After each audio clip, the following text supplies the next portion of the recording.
Hebo tidak banyak berpikir, dan mengikuti orang-orang ini sampai ke tepi gunung. Di atas bongkahan batu, memang angin duduk di sana, duduk bersila, menghadap langit dan bumi, dan bernapas perlahan.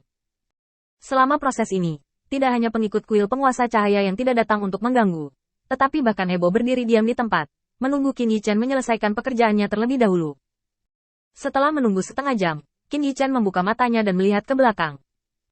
Hebe, keluarlah. Aku tahu kamu ada di sana. Untuk apa kamu mencariku? Hebo menatap dirinya sendiri, pura-pura tidak jatuh, terutama dalam penyembunyian napas, tanpa kelalaian. Menurut akal sehat, dewa liar kecil seharusnya tidak menemukan keberadaannya. Tapi sekarang, dia memang terkena persepsi Qin Yichen, terutama daun yang jatuh di kakinya, dan batang daunnya menunjuk ke posisinya. Hebo tidak berpura-pura lagi, dan berjalan keluar dari hutan lebat dengan murah hati, dan datang sekitar 5 langkah di belakang Qin Yichen. Feng, saya datang ke sini untuk memiliki 2 pertanyaan untuk Anda jawab. Sebelum itu, saya perlu mengingatkan Anda tentang sesuatu. Qin Yichen mengangkat alisnya. 2. Herb mengangguk setuju. 2 memang. Alis Qin Yichen berkerut, dan dia tampak seperti telah melihat hantu. Hebo tidak tahu mengapa Qin Yichen memiliki ekspresi seperti itu. Dia berpikir bahwa kehadirannya telah mengganggu latihannya, jadi dia dengan cepat melambaikan tangannya. Aku tidak punya niat jahat. Aku hanya ingin mengingatkanmu bahwa Apollo, Dewa Cahaya, dirancang di Olympus untuk berurusan denganmu. Mungkin melihat ekspresi Qin Yichen yang tidak biasa, Hebo sedikit cemas dan melangkah maju. Jarak dari 5 langkah inilah yang menjadi 4 langkah.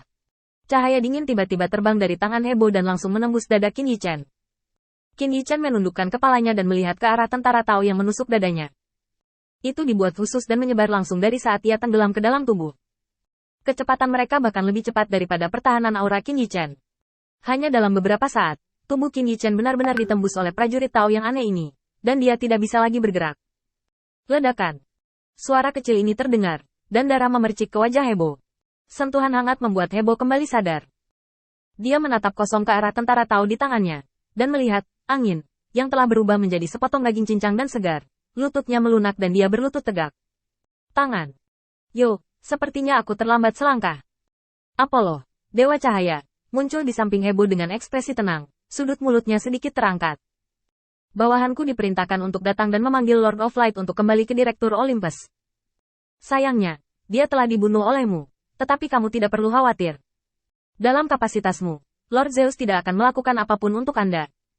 Kalau begitu, kembalilah bersamaku.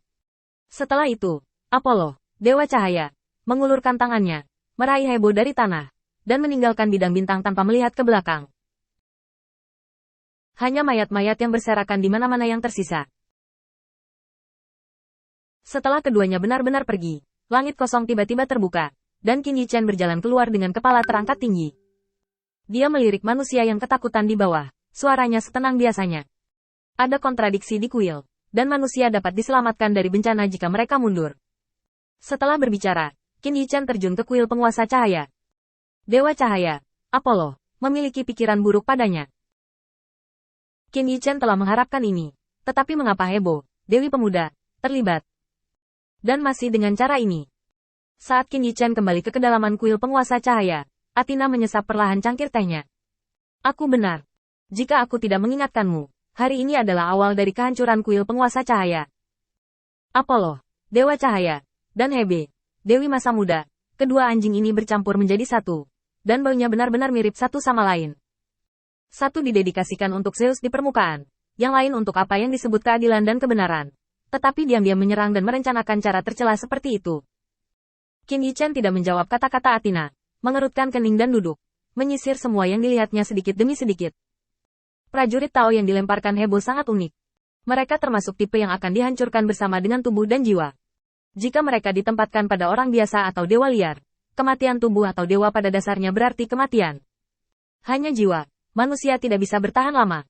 Waktu, bagi Tuhan, terlalu sulit untuk memulihkan tubuh ilahi. Bagi orang-orang di dunia ini, menghancurkan tubuh sambil menghancurkan jiwa hanyalah berlebihan. Qin Yichen tidak peduli cara apa yang digunakan lawan untuk menargetkannya. Dia tidak peduli. Yang benar-benar membuat Qin Yichen peduli adalah informasi yang terungkap di balik cara tersebut.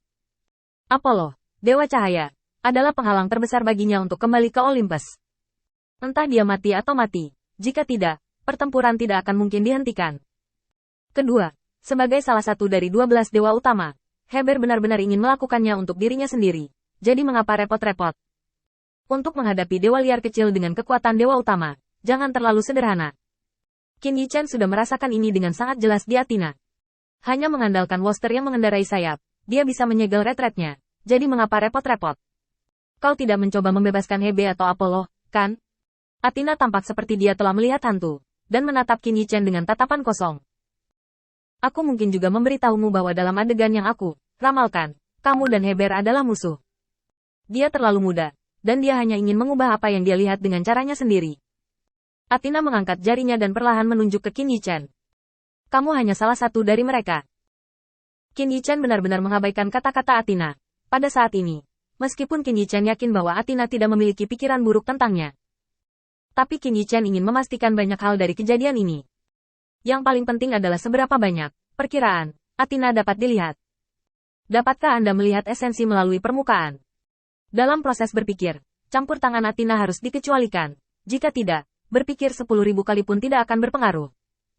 Qin Yichen secara aktif melindungi persepsinya dan menyimpulkan dalam keheningan.